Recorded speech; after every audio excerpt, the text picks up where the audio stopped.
Good morning. Happy Mother's Day, and welcome to Channing Memorial Church, a Unitarian Universalist congregation. I am Janet Grant, music director at Channing, and I'm happy to be serving as worship associate this morning. Reverend Bill Zelazny will be back next Sunday. Others assisting with the service today are Candy Martin and John Burnham, our tech team. Christine Ariel is our chimer, and she will begin chiming at 10:45. We have a special service for this Mother's Day. Our guest speaker and musician is Samuel Hollister. I've known Sam for many years, and I greatly admire his talent. Samuel has shared his musical talents with us several times at past services, including our last Christmas Eve service. Today, he will share with us some thoughts, insights, and music for Mother's Day. I'm looking forward to his remarks and his music. This service was pre-recorded at both Channing Church and at Sam's studio in Baltimore. The beautiful prelude we just heard was Samuel playing Summer's Dream by Catherine Rollins. Today is Channing's Community Service Sunday, for which we collect non-perishable foods and other items to be donated to the local food bank. Donations can still be dropped off at the Channing House front door by noon today. We will begin our morning service by lighting the chalice, which is a symbol of our Unitarian Universalist faith.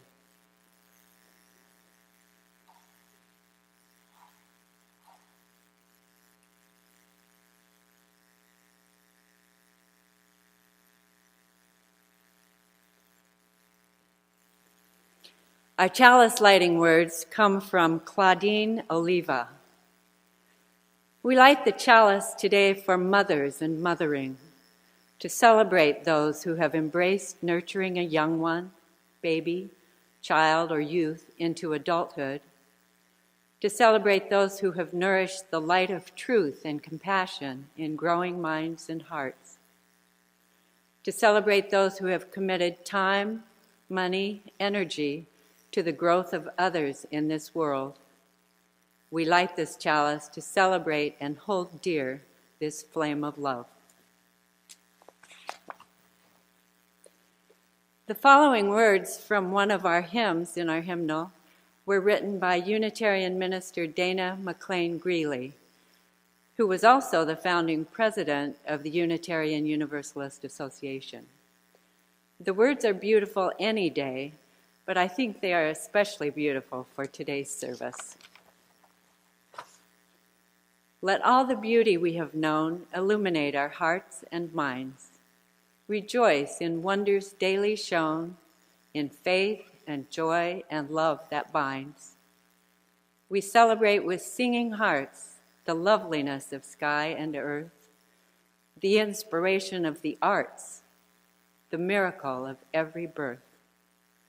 Life's music and its poetry surround and bless us through our days. For these we sing in harmony, together giving thanks and praise. Conductor, pianist, composer, photographer, our guest speaker today, Samuel Hollister, believes that music tells powerful stories that bring people together. Sam is a graduate of Yale University with degrees in music and pure mathematics. He is the founder and artistic director of the Aurora Collaborative, a Rhode Island nonprofit chamber music organization. He's currently pursuing a master's degree in orchestral conducting at Peabody Conservatory, studying with Marin Alsop. A passionate music theorist and sought-after private piano teacher, Samuel helps people of all musical levels discover the beauty of music by way of craft, diligence, and imagination. We are fortunate to have had Sam play at Channing several times, and we are so happy to have him speaking and playing for us today. Please welcome Samuel Hollister. It's a privilege and a joy to be sharing this beautiful Mother's Day with all of you, wherever you are in the world. I'd like to share a bit of music with you today that reminds me of my own mother, and I think tells us a lot about motherhood in general. For the prelude to this service, I played a piece by Catherine Rawlin, something that I remember my mom playing at the piano all the time when I was little. For the postlude, my clarinetist friend Sarah and I are excited to share with you a beautiful song by Dvorak entitled Songs My Mother Taught Me, filled with the singer's sense of nostalgia for the tunes that her mother once sang to her, as she then sings them to her own children. In the meantime, we have two more pieces of music for you that I hope you enjoy on this special day. My earliest memories of seeing music performed come from watching my own mother sing with choirs around Rhode Island. So my entire interest in music has grown out of the smell of old wooden churches, the sound of voices filling the air, including my mother's voice, and quite often early music by composers from the Baroque era. The details are a bit fuzzy, but I can promise you that I heard a lot of Bach and a lot of Handel. But one of the pieces that I was fortunate to hear my mom perform several times stood out to me and stays with me today, especially now that I've been fortunate enough to sing it myself. And that piece is Brahms's German Requiem. The German Requiem is certainly one of Brahms's most beloved pieces. Written for choir and orchestra in 1868, the piece holds a special place in the hearts of many, not least because of its highly personal and also maverick nature. Rather than write a standard Requiem Mass in Latin, Brahms changed the language to his own vernacular, German, and also selected entirely novel texts. Brahms's friend and fellow composer Dvorak, whose music we will hear in the postlude, famously observed about Brahms, "Such a great man, such a great soul, and he believes in nothing." Well, that's not quite true. Brahms may have never been a card-carrying disciple of any particular religious tradition, but neither was he agnostic. For Brahms, spirituality was a very individual thing. So, fittingly for his German Requiem, the composer selected his own favorite German language texts from a children's Bible that he had had since the age of 1, texts that meant something to him. In its original form in 1868, the piece was divided into 6 movements. But now it's 7 movements. The added movement, which is what we now know as the 5th movement, is what Sarah and I will be playing for you. This 5th movement demonstrates just how personal this Requiem really was for Brahms, since the movement serves as a memorial for Brahms's mother, who died only a couple years before the premiere of the work. You see, in 1865, before Brahms began work on the Requiem, he rushed home to Vienna to say goodbye to his frail mother, but unfortunately he was too late. In many ways, his need to process that loss seems to have spurred him on to write the Requiem. But after its 1868 premiere, 3 years later, in its original 6-movement version, Brahms felt that the piece hadn't done justice to the role his mother played in his life. That's why he added the 5th movement, which centers around verse 13 of Isaiah 66, namely the line, "Ich will euch trösten, wie einen seine Mutter tröstet," or translated, "I will comfort you as a mother comforts her child." The music of this movement is full of warmth and comfort, unlike any other part of the piece, and perhaps unlike anything else in the whole repertoire. We hope you enjoy this arrangement for clarinet and piano as we give thanks for all of the comfort the mothers in our lives have given us.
I'd like to close our morning of music and words with a piece that's very special to me, Schubert's Impromptu in G flat major.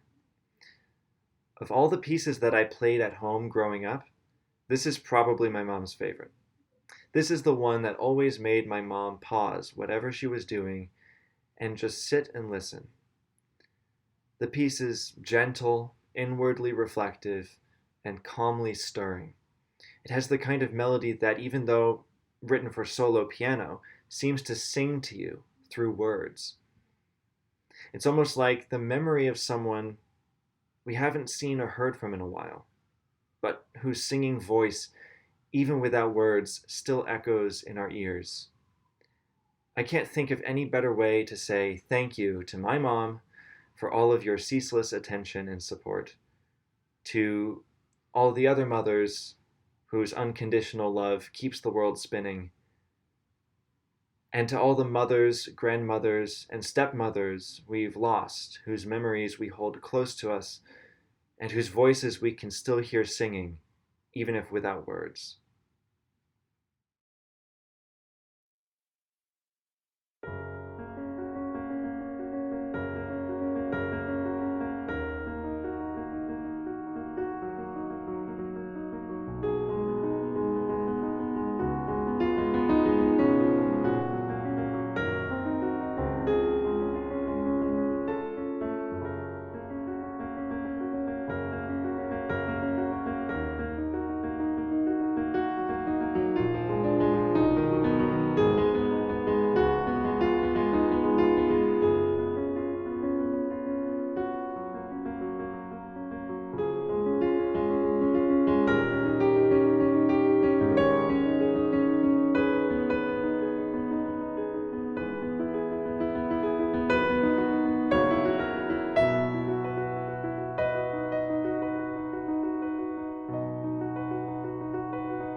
Thank you, Sam, for your beautiful words and music. Even though we aren't currently meeting in person at Channing, the work of the church goes on and the expenses do continue. Please keep sending in your pledge contributions, and please send another check, the one that you would have put into our Sunday collection plate. To make it easier for you, we now have online giving. Just go to our website, channingchurch.org, scroll down, and click on the word Give. Thank you for your generosity. We will close with words by Linda Susan Ulrich, a prayer for mothers. For all the mothers and mother figures, the grandmothers, aunts, and extended family members who mother, the soon-to-be mothers, the wish they were mothers, the never wanted to be mothers, the it's complicated mothers, the birth mothers, foster mothers, adoptive mothers, stepmothers, the used-to-be dad mothers, and the more than one mom mothers, the single mothers, separated mothers, stay-at-home mothers, unhoused mothers, the grieving mothers, those who grieve their mothers, and those whose grief is complex, for all the communities that mother, and for all who depend on the great mother, you are held and beloved. Amen.